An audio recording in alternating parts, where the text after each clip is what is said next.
ନାହିଁ, ଭାରତୀୟ ନ୍ୟାୟ ସଂହିତା ଲାଗେ ନାହିଁ, ଅଲରେଡି ଲେଖା ହେଇଛି ଲୋକାଲ ଲ। କିନ୍ତୁ ଦୁଃଖର କଥା ବର୍ତ୍ତମାନ ଯଦି ସବସେ ଯଦି ପ୍ରତାଡ଼ିତ ହେଇଥିବେ ସେ ହେଲେ ଏ ଦେଶର ମାଲିକ ଆଦିବାସୀ।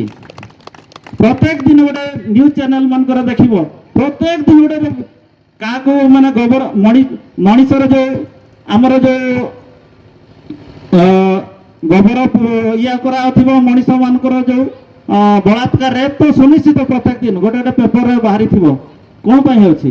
ଏହାର ସମତୁଲ କରିବା ଆମ ସମସ୍ତଙ୍କର ସଂକଳ୍ପ। ସେଥିପାଇଁ ଏଇଟାକୁ ସୁନିଶ୍ଚିତ ପଡ଼ିବେ ଯେତେ ସବୁ ଆସିଛନ୍ତି। ଭାରତୀୟ ନ୍ୟାୟ ସଂହିତା ଅଲରେଡି ଲେଖା ହେଇଛି, ଆଦିବାସୀ ମାନଙ୍କର ପାରମ୍ପରିକ ବ୍ୟବସ୍ଥା ସୁନିଶ୍ଚିତ ବଞ୍ଚାଇବା ନିହାତି ଆମ ଦରକାର। ନହେଲେ ଆପଣମାନେ ଯଦି ଅନ୍ୟ କାର୍ଯ୍ୟରେ ବେଶୀ ଲିପ୍ତ ରହିବେ ନା, ଆମ ସମାଜ ସବୁ ଆଇନ କାନୁନ ସବୁ ଲେଖା ହେଇଛି କିନ୍ତୁ କ'ଣ ହେଲା? କିଛି ନାହିଁ।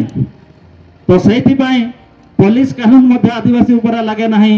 ନିଜକୁ ସଞ୍ଚାଳିତ ହେବେ ସୁନିଶ୍ଚିତ ସବୁ ଆଇନ କାନୁନରେ ଲେଖା ହେଇଛି। କିନ୍ତୁ ଦୁଃଖର କଥା ଯେଉଁମାନେ ମାଲିକ ସେମାନେ ଯଦି ତାଙ୍କର ଅଧିକାର ନ ଜାଣିବେ ଆଉ ପ୍ରଶିକ୍ଷଣ ନ ହେବ ସେମାନେ ପ୍ରତାଡ଼ିତ ହେବେ ସୁନିଶ୍ଚିତ। ପ୍ରତ୍ୟେକ ଯେକୌଣସି ସଂଗଠନ ତ ବହୁତ ଅଛି ଆମ ଓଡ଼ିଶାରେ ଦେଖିବ। ଏମିତି ହେଲେ ଆଦିବାସୀର ସଂଗଠନ ମିନିମମ୍ ବହୁତ ଗୁଡ଼ାଏ ଅଛି, ଯଦି ହିସାବ କରିବା 10,000 ଅଧିକ। କିନ୍ତୁ ସମସ୍ତେ ଚେଷ୍ଟା କରିବା ଯିଏ ଯାହା ସଂଗଠନରେ ଥାଉ କିନ୍ତୁ ଗୋଟେ ଲକ୍ଷ୍ୟ ଥାଉ, ଆଦିବାସୀ ମୁଁ ଏ ଦେଶର ମାଲିକ, ଆମ ଭାଇମାନଙ୍କୁ ମୁଁ ସହଯୋଗ କରିବି, ରକ୍ଷା କରିବି, ଏଇଟା ଆମର କର୍ତ୍ତବ୍ୟ ସୁନିଶ୍ଚିତ କରିବା। ଦ୍ୱିତୀୟକୁ ଯିବା ସମ୍ବିଧାନ ତ ଘରେ ଯାଇକରି ପଢ଼ିବା, ଆଉ ଆମ ଭାଇମାନଙ୍କୁ ପ୍ରଶିକ୍ଷଣ ଦେବେ, ଏଇଟା ତ ଅଲଗା ବହୁତ ଲମ୍ବା ଟପିକ୍।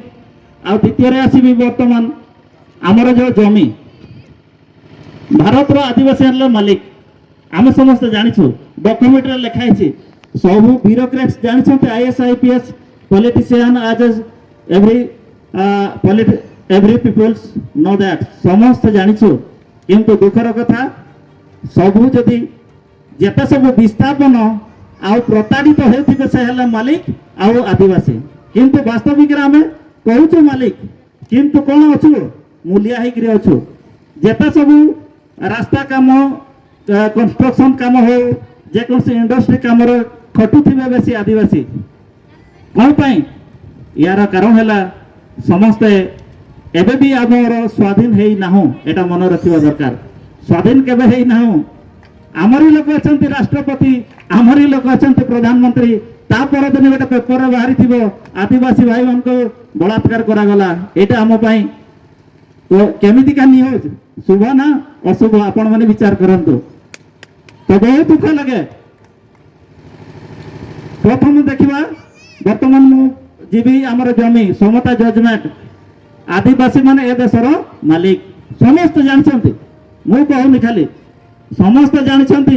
ଏଇଟା କେମିତି ପ୍ରମାଣ କରିବା? କିନ୍ତୁ ସମସ୍ତେ ଯଦି ପ୍ରତାଡ଼ିତ ହେଉଥିବେ ସେ ହେଲେ ଆମ ଆଦିବାସୀ ବେଶୀ ପ୍ରତାଡ଼ିତ।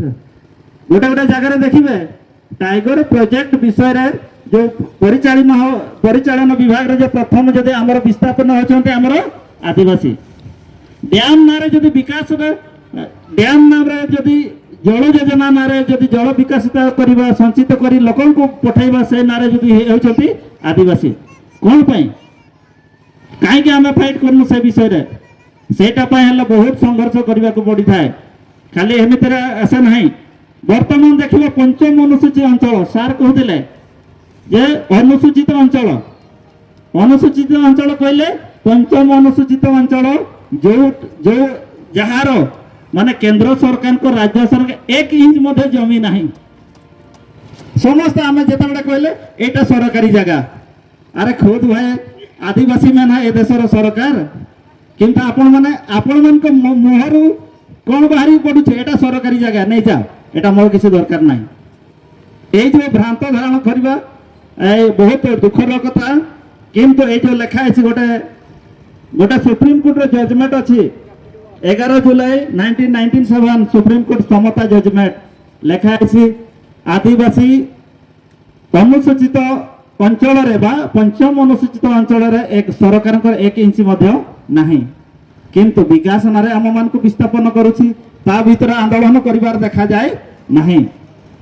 आउ देखिबे वर्तमान ए जो 24 जनवरी गोटे न्यूज बाहरी थिला गोटे जीव को बंचाइब है टाइगर ए जो देखा जाउछि एटा हला शिमिलीपाल ए देखा जाउछि जेते पहाड़ एटा हला शिमिलीपाल बाघ को बंचाइबा हला सेति पाए 30 टा गां को विस्थापन करबा गोटे न्यूज बाहरी टाइम्स ऑफ इंडिया रे आपण गूगल रे सर्च करिवे 30 टा गां जसीपुर उत्तर शिमिलीपाल 30 टा गां को विस्थापन हवा को नोटिस आउ केते दिन भीतर पहुंची जीव घरे घरे चिंता करंतु केउझर विकास नारे पाटणा रे 12 टा गां केउझर टिकरपड़ा रे 8 टा गां हिसाब करंतु केतटा हला मिनिमम 50 टा